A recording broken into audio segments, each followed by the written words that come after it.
Hello folks, Scott with Dallas Paint Correction and Auto Detailing here in Dallas, Texas. I went through my private messages that I get from a lot of subscribers and viewers, and I came across one where there was a lot of questions about. This may not be a video for some of my advanced viewers, some of the professional detailers. This probably won't interest you.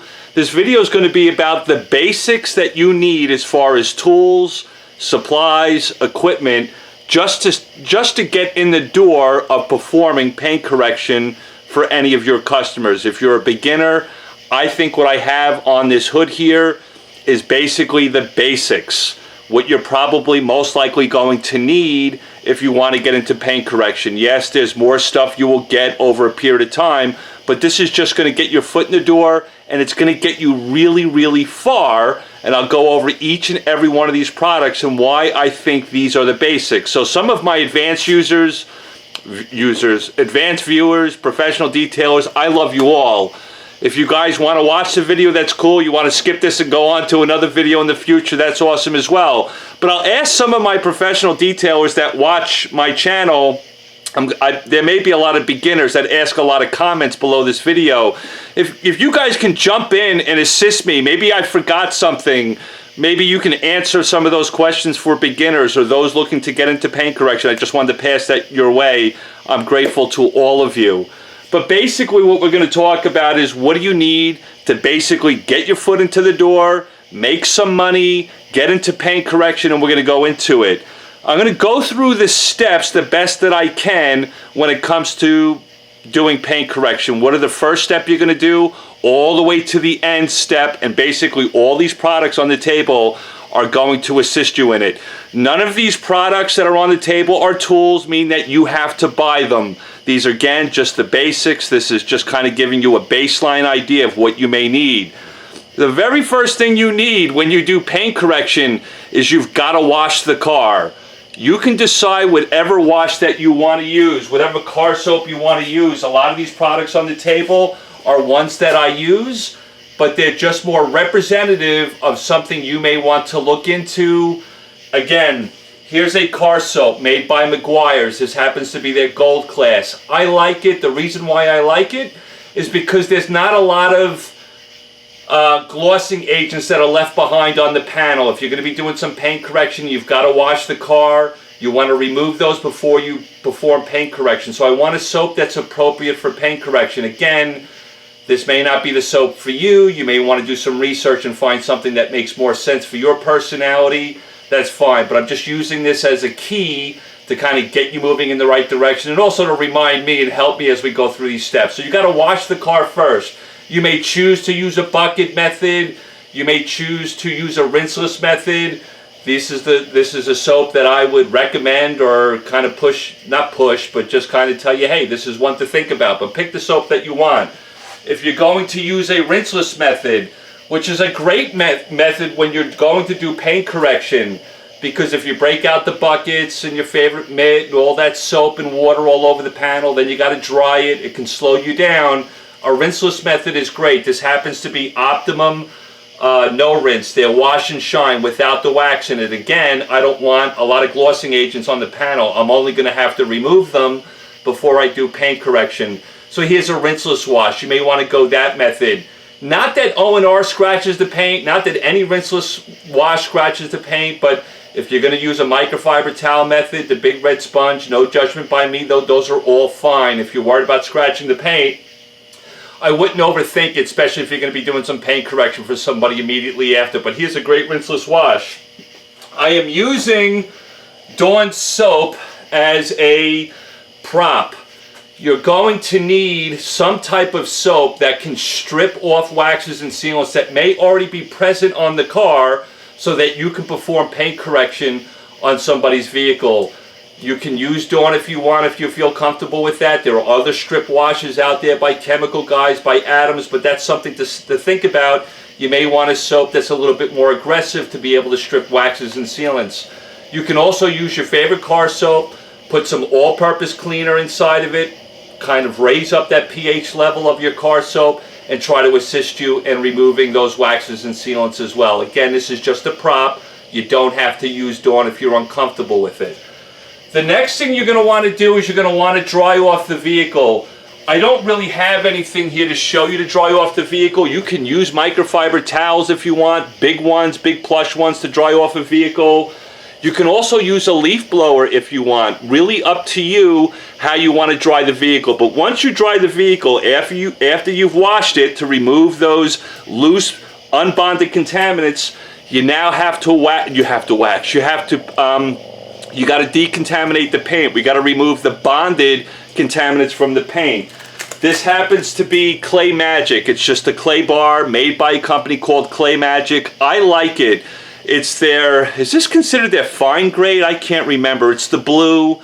I know they have a white one, which is an all polymer based clay bar, than the blue one, and then I think they have a red bar, which is more aggressive depending on how bad the contaminants are. But these blue clay bars by Clay Magic will get you very far. Yes, there's also synthetic clay bars, ones made by Nanoskin and Auto Scrub. I would just tell you to be a little careful with those, because if you're working in direct sunlight on a hot panel, they can give you a little bit of a problem. I would probably recommend using a clay bar as a beginner, because you can get a clay bar in areas around the car to remove contaminants much better than an Auto Scrub pad can do, or some type of clay block. This is a little bit more pliable. You can get into tighter areas with it, but don't overthink it. Clay Magic, I like it. Just wanted to recommend it. Once you've removed all those bonded contaminants, and you're going to need some type of detail spray, you can use, there's people who use spray waxes. There's people who use Meguiar's Last Touch detail spray, or use O&R mixed appropriately as a clay lube. So you'll need a clay lube with the clay bar as well. I think that's pretty easy to understand. So that's something you will also need as well. You'll also need a paint prep. Now my paint prep, which is made by Duplicolor, it's their grease and wax remover. This is my paint prep of choice when I'm doing paint correction. I put it in a 32-ounce bottle. This will strip waxes and sealants. It will also kind of prep the panel for you so there's no type of synthetic material on the panel before you start your paint correction. That's kind of important, or you can have a traffic jam from the compound on your pad up against the paint, okay? So this is the Duplicolor paint prep that I like. You can also use isopropyl alcohol if you like. It's just to me, it's a little grabby on the surface, but you can take isopropyl alcohol. I would do like a 50-50 mix. Some guys do they might only make it 10-1, 5-1, whatever. But I would typically use isopropyl alcohol 50-1. Fill half this bottle up with an IPA, isopropyl alcohol, and the rest with distilled water for a paint prep if you want. Now, I'm going to talk about polishers. Again, this is just entry-level stuff.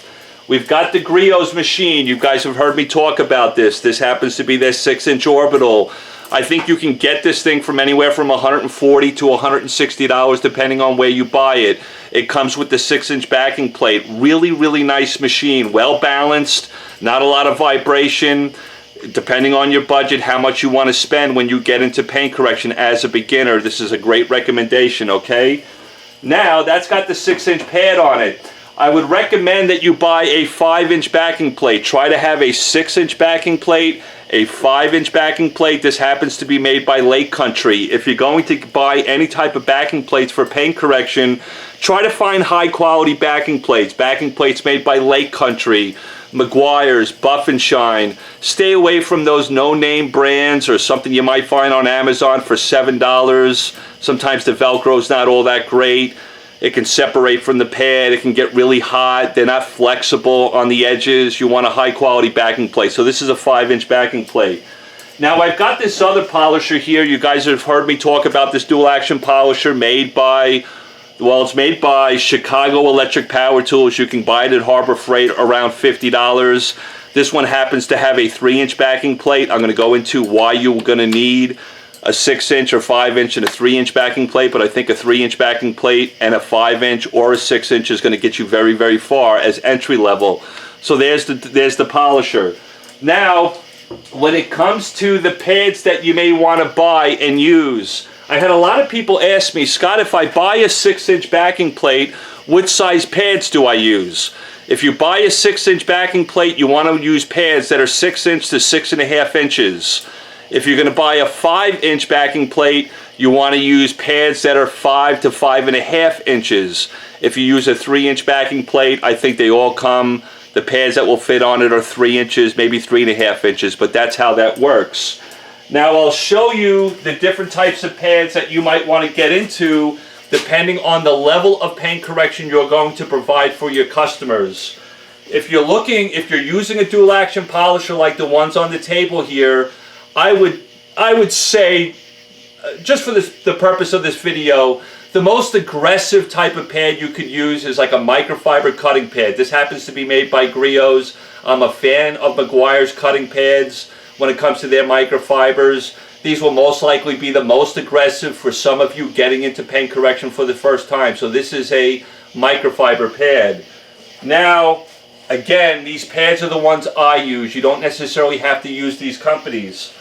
This is a Lake Country orange cutting pad. This is not their most aggressive Lake Country force pad. They make a gray one which is more aggressive. To be honest with you, I don't buy it. I buy the orange pad for a medium cutting pad, and I have a bunch of microfiber pads if I want to be a little bit more aggressive. But this is Lake Country force pad. These happen to be 5.5 inches. They're going to go on the 5-inch backing plate, okay guys? I like the Lake Country force pads because they're a little bit thicker. They'll get in tight areas where you don't have to worry when this is attached to your pad, or the backing plate's attached to it. I like a thick pad. When you're getting under side view mirrors, and if you've got a thin pad, you might be hitting underneath those tight areas with your backing plate. So I like a 5.5 inch pad. I like them a little thick in my opinion, but it's just my opinion. You guys decide what's best for you. I'm just kind of going through the basics with you. So that's an orange cutting pad. The next pad down would be the Lake Country white force pad. This is also 5.5 inches for the 5-inch backing plate. This is their polishing pad. This is their light cut polishing pad. It happens to be white. Again, it's made by Lake Country. It's a little thick. I like it. The next pad down, as far as aggressiveness is concerned, we're getting into the black pad by Lake Country force pad. Again, it's 5.5 inches, fits on the 5-inch backing plate. This can be used with a fine finishing polish. It can be used to you can use it with waxes, sealants, or a fine polish, or a finishing polish. It's kind of like using the white pad if you wanted to. It's just less cut, not all that aggressive, but you can use a finish polish with this. Sometimes the black pad is nice on cars that have really soft paint, where the white pad might leave the surface scoured a little bit if you're using a finishing polish with it. So that's kind of a keynote to know there. The next pad down would be a red Lake Country force pad. This has no cut at all, extremely soft. These are usually just made for applying a wax and a sealant. You can attach this to a 5-inch backing plate because this happens to be the 5.5 inch Lake Country force pad that's red for waxes and sealants. I think, in my opinion, I really like 5.5 inch pads, but you can go 6 inch if you want, totally up to you. But when you're working and doing paint correction, you're going to come across some really tight areas, small areas, maybe around the trunk or the front of the grill of the car, or maybe you're going to offer a headlight restoration. I'm a huge fan, again, of Lake Country force pads. This happens to be their 3-inch pad. This is their orange cutting pad. The same type of cut you're going to get with the 5.5 inch pad, but it's the 3-inch pad. It's going to let you get in tight areas, maybe when you're doing headlight restoration or working on tight areas around the vehicle. And again, that's why you're going to need the 3-inch backing plate, because you want that to be able to go on your 3-inch pad. This is the orange cutting pad.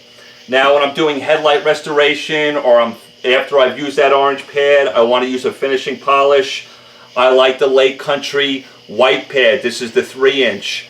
This is going to finish up after you've used the orange medium cutting pad. So these are the small 3-inch pads, again made by Lake Country, and they go on the 3-inch backing plate.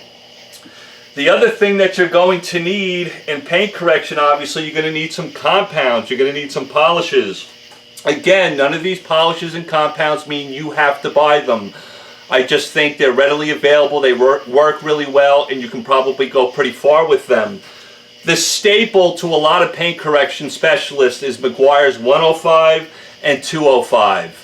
These are easy to get. You can buy this stuff at Walmart. Meguiar's 105 is for your aggressive cutting, leveling the compound, getting off most of your defects from the paint. So that's 105 by Meguiar's.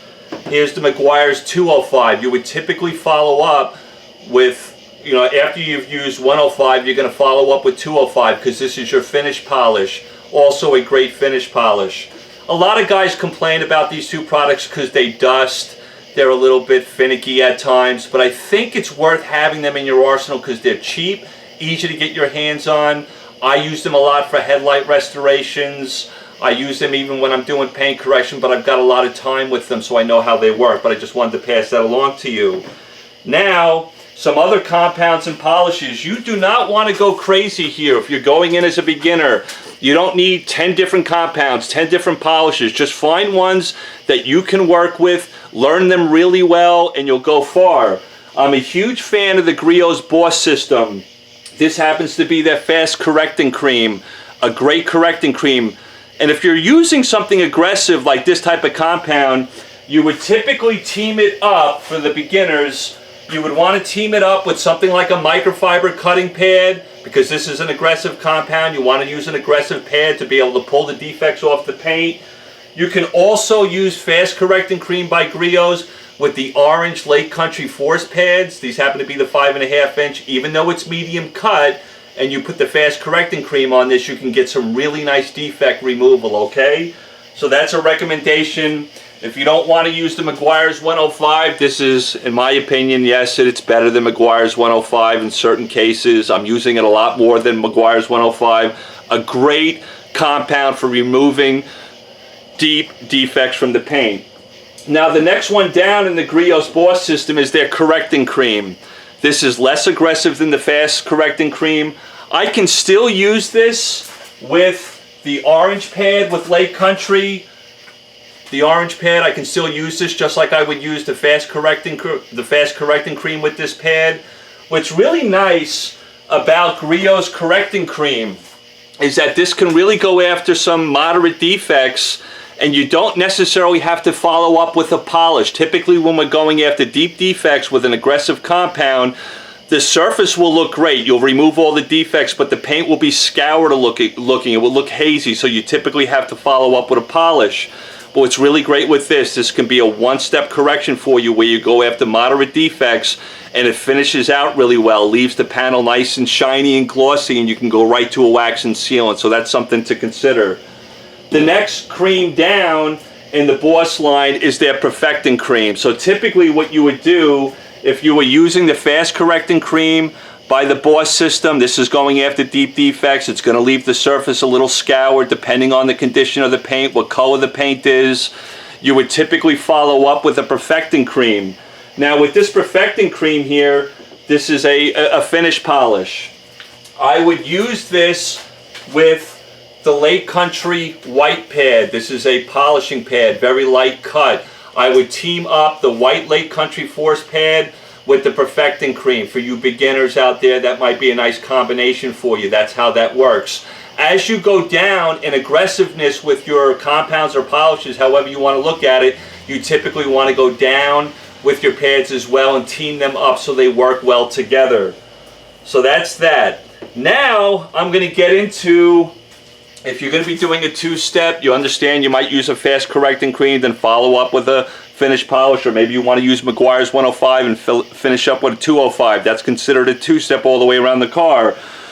Was becoming very popular in auto detailing because a lot of people can't afford two steps. They can't afford one steps, or maybe they just don't appreciate it or value that. You can still provide your customers with a nice level of correction and lay sealant down at the same time and restore shining gloss. So my two big hitters in that area are going to be HD Speed. This is a nice all-in-one polish cleaner wax. It happens to be a glaze. This is going to remove some nice defects off the paint, maybe light to moderate, and lay down some sealant behind, or this is actually Montane wax that it leaves behind, so it kind of speeds up the process and also makes it you're more affordable to your customer because they didn't want a two-step or a one-step. They just wanted some type of light polish and restore shine and gloss. Great product for that, an all-in-one product by HD Speed. You can also use, which is a great one, this is a finishing sealant by Griot's, their Boss line. Once again, this is also a lot like HD Speed. It will remove some defects and leave sealant behind. So that's another all-in-one polish. Now, when I'm using these all-in-one polishes, whether it's HD Speed or a finishing sealant, I will typically use the orange pad by Lake Country. I know that sounds crazy, right? I told you this is kind of used for aggressive compounds, but I want to take advantage of the fact that these all-in-one cleaner waxes, however you want to look at it, they're not all that aggressive. So I'll team them up with an aggressive pad so maybe I can pull some more defects off the paint. But if you wanted to, you don't have to go that route. Most people typically will use like a polishing pad, the white one by Lake Country, with some of these less aggressive all-in-one cleaners or polishes. You can also match the HD Speed with the Griot's finishing sealant, the Boss system with the white polishing pad by Griot's if you want to. You can go either way. Okay? So we have that. Those are basically some of the compounds, polishes, and all-in-ones that I would recommend. Now, when you're doing paint correction, your pads are going to get kind of gunked up, because if you imagine what we're doing in paint correction, we're pulling clear coat off the paint.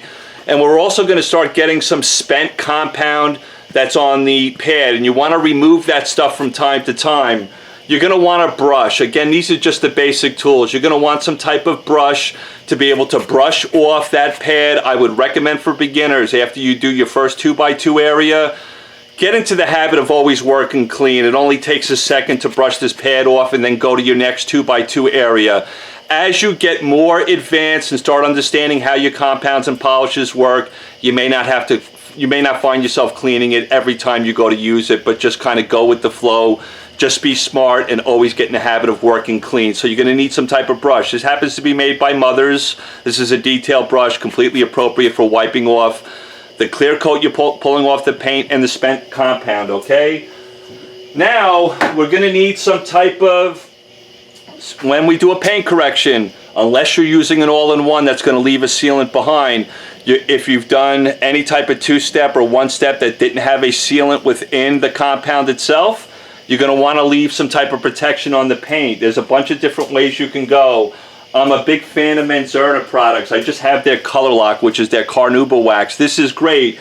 If you're going to use a Carnauba wax or Menzerna Power Lock, I'm sorry I don't have it on the table, but Menzerna makes a Power Lock, which is a paint sealant.